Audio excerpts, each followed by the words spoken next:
Por eso, cuando nace en 1932 el reino de Arabia Saudita, que viene de Saud, como les decía recién, y hasta ahora todos los gobernantes son los hijos del rey fundador. Abdulaziz tenía 117 hijos, creo, porque bueno, son reyes con harem, y hasta ahora todos han sido. El primer heredero fue Saud bin Abdulaziz al Saud, un rey que tenía por nombre de pila su propio apellido, si yo me llamara Fantini, Claudio Osvaldo Fantini. Muerto Saud, asumió su hermano el rey Faisal. Muerto el rey Faisal, asumió otro hermano, Hatib. Muerto Hatib, asumió el rey Fahd. Muerto el rey Fahd, asumió el actual. Si es para mí, díganle que no es todo.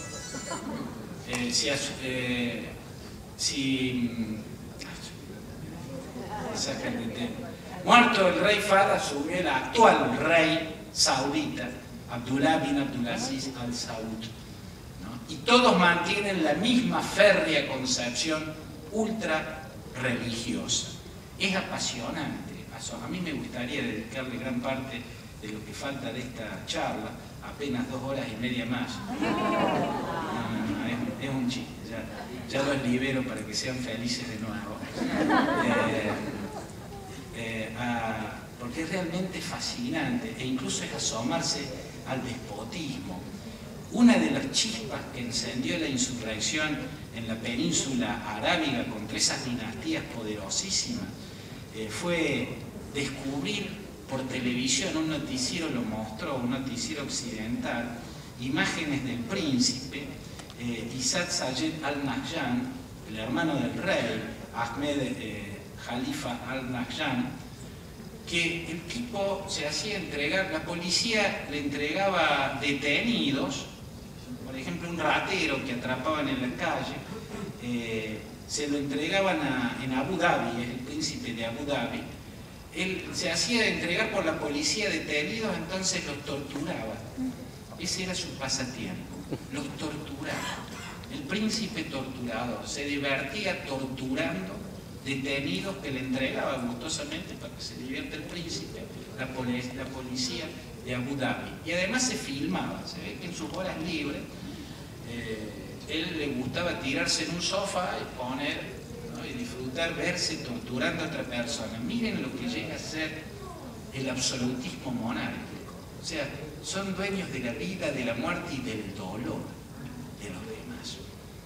Cuando el mundo árabe vio, porque llegó a la televisión occidental, esa grabación, y la televisión occidental la mostró, y los árabes se enteraron, la indignación fue tan grande.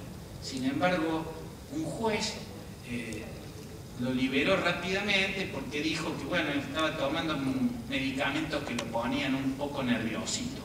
Entonces, miren qué atrocidad. Esas cosas también hay que conocerlas, de los países que se visitan y que tienen postales deslumbrantes, pero también tienen esas realidades. También tienen esas realidades que explican los tembladerales que hoy están escribiendo en la historia. Lo que ocurre hoy van a ser largos capítulos de los gruesos libros de historia de los siguientes siglos. Y a eso lo tienen que saber los turistas que ustedes hagan viajar por esos lugares del planeta. Lo tienen que saber. Y yo me enojaría mucho con una gente que me vendió un pasaje a tal lugar y no me advirtió que me fijara de tal o cual cosa, ¿no? Y que después me enteré ya cuando soy muy viejito leyendo los libros de historia y diciendo que yo estuve ahí cuando estaba ocurriendo eso. Y sin embargo me saqué fotos en los edificios paradigmáticos y nada más. La historia que está haciendo es apasionante y cierro este capítulo árabe, después algún par de cositas más y ya terminamos, o quedo a disposición de vuestras inquietudes y preguntas, con lo que está ocurriendo en Libia. Con lo que está ocurriendo en Libia. Nadie hubiera imaginado ver la decrepitud violenta, el derrumbe catastrófico de la dictadura de Muammar Gaddafi. Gaddafi es un personaje muy particular.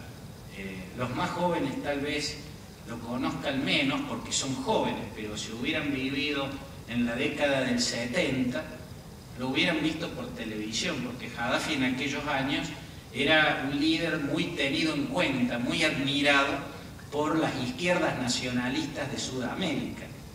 Gaddafi llegó al poder cuando tenía solo 29 años, era capitán del ejército y derrocó al rey Idris. Muhammad Idris al-Sanusi era el rey de Libia y lo derrocó Gaddafi con solo 29 años y apenas el grado de capitán.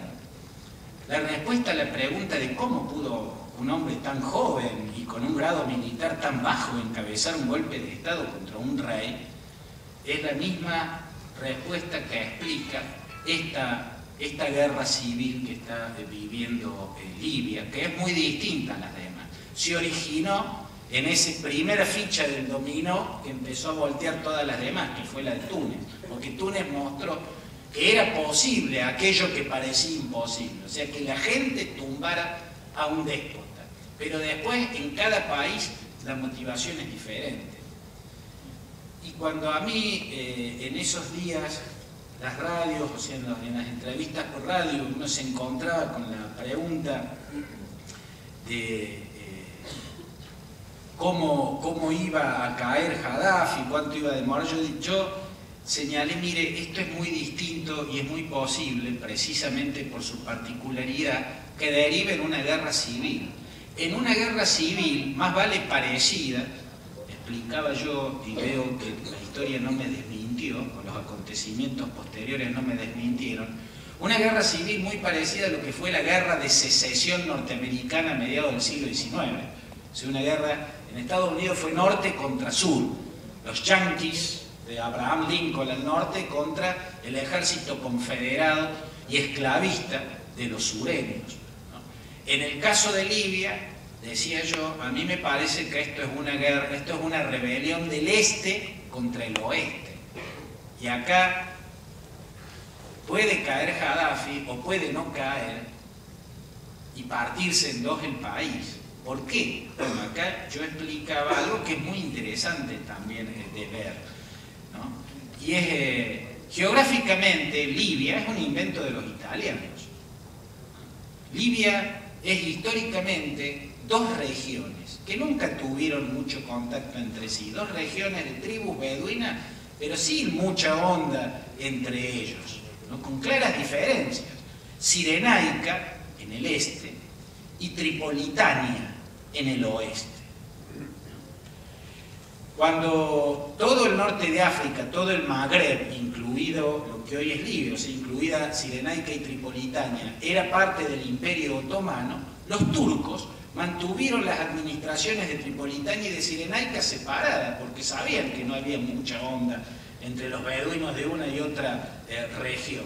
Pero cuando los italianos, en la segunda década del siglo XX, le ganan la guerra en esa parte del Magreb a los turcos y se quedan con Cirenaica y con Tripolitania, unifican la administración de las dos regiones. Por eso el levantamiento beduino fue mucho más fuerte contra Italia, porque Italia les provocó una unificación contra natura, con dos regiones que entre ellos no son como los croatas y los serbios. Siempre había alguien inventando una Yugoslavia. Primero el rey Pedro Karađorđević, que creó el rey de los croatas, serbios y eslovenos, uniendo después de la Primera Guerra Mundial Eslovenia, Croacia, Bosnia, Herzegovina, Serbia, Macedonia y Montenegro. Después se separó eso, porque croatas y serbios no se pueden ni ver, por más que son todos cristianos y eslavos. Y después vino el mariscal Tito y la unió de nuevo. Bueno, con Libia pasó lo mismo, y fue una unión contra natura. Se rebelaron contra los italianos. A esa rebelión independentista la encabezó Omar Mukhtar, que era un jeque beduino de Cirenaica, de la región del este. Y Omar Mukhtar es el gran héroe de la lucha contra los italianos, que vence a los italianos y nace un país independiente, llamado Libia. Pero el primer régimen de Libia fue una monarquía encabezada por el rey Idris, Muhammad Idris al-Sanusi, que era de una dinastía beduina de Cirenaica, del mismo de la misma región de Omar Mukhtar, el San Martín de los libios, ¿no es cierto?, o de los cirenaicos. Esa primer Libia, que era una monarquía, tenía su eje puesto entonces en el este, en Cirenaica. En el 69, el joven capitán de solo 29 años, Muammar Gaddafi, encabeza una rebelión tripolitana. Él era de Tripolitania, él es de una ciudad-puerto que se llama Sidra. Bueno, la mayoría de las ciudades libias son puertos, porque están todas contra el mar. El grueso de las ciudades importantes están sobre el mar, porque el resto es un desierto muy árido, pero estos también tienen que saberlo cuando vendan pasajes a Libia. Fue el escenario de las históricas batallas de la Segunda Guerra Mundial entre Erwin von Rommel, el célebre zorro del desierto, ¿no?, al frente del Afrika Korps, o sea, el general nazi, ¿no?, que no era nazi, además intentó asesinar a Hitler y por eso terminó siendo ejecutado él, lo ejecutaron haciéndolo tomar cianuro. Rommel, el zorro del desierto, y su célebre Afrika Korps, que parecían invencibles, tuvo el duelo histórico, uno de los más lindos, entre comillas, digo, no era una guerra, pero uno de los más apasionantes, con Montgomery, el mariscal Montgomery, una celebridad militar de los británicos en la Segunda Guerra Mundial. El duelo entre Montgomery y Rommel tuvo por escenario lo que hoy es Libia. Yo cuando estuve en Stuttgart, en la capital de Baden-Württemberg, en el sur de Alemania, estudiando con una beca del gobierno alemán, el alcalde de Stuttgart era el hijo de Rommel. El hijo de Rommel. Bueno, esto no tiene nada que ver con nada, pero no sé, me acordé. Le decía que con Gaddafi llega al poder la región de Tripolitania. Por eso la capital de Libia se llama Trípoli, por Tripolitania. Gaddafi es de Sidra, o Sirte, que es una ciudad-puerto del norte. Benghazi, es la ciudad más importante del este. Entonces, en eso, el precio de haber tenido el acierto de decir ante las primeras entrevistas, cuando estalló esa rebelión, y acá va a ser el este contra el oeste. Fíjense que la gran diferencia es que en Túnez y en Egipto las rebeliones estallaron en las plazas del centro de la capital, mientras que en Libia estallaron en Benghazi, Tobruk, Al-Baida, que son las ciudades más importantes del este, o sea, de Cirenaica. Esta es la rebelión de los cirenaicos contra los tripolitanos. Y veo que así es, hoy Cirenaica está absolutamente en manos de los rebeldes y en Tripolitania están todavía los bastiones indoblegables de Gaddafi. ¿Qué va a pasar? No lo sé, pero o cae Gaddafi, el poder vuelve a manos de Cirenaica como en los tiempos del rey Idris y Libia se mantiene unida, o Gaddafi no es derrocado y creo que se va a terminar partiendo en dos ese país del norte africano. De historias apasionantes está lleno también la América Latina de nuestros días. Mañana hay un día clave en Perú. Contienden en las urnas dos hijos de. Uno es Keiko Fujimori, la hija de Alberto Kenjo Fujimori, expresidente, exdictador de Perú, y el otro es Ollanta Humala, que es el hijo de Isaac Humala, quien había creado una ideología. El Perú fue un país que en el siglo XX tuvo muchos ideólogos. En Perú germinaban los ideólogos. Es el país donde José Carlos Mariátegui, un ideólogo marxista-leninista, creó una versión muy particular del marxismo al sostener que los indígenas iban a ser el motor de la revolución. Hasta acá, toda doctrina marxista entendía que los proletarios iban a ser motor de la revolución. El indigenismo de izquierda nace con Mariátegui en Perú. Y en esa línea estaba Isaac Humala,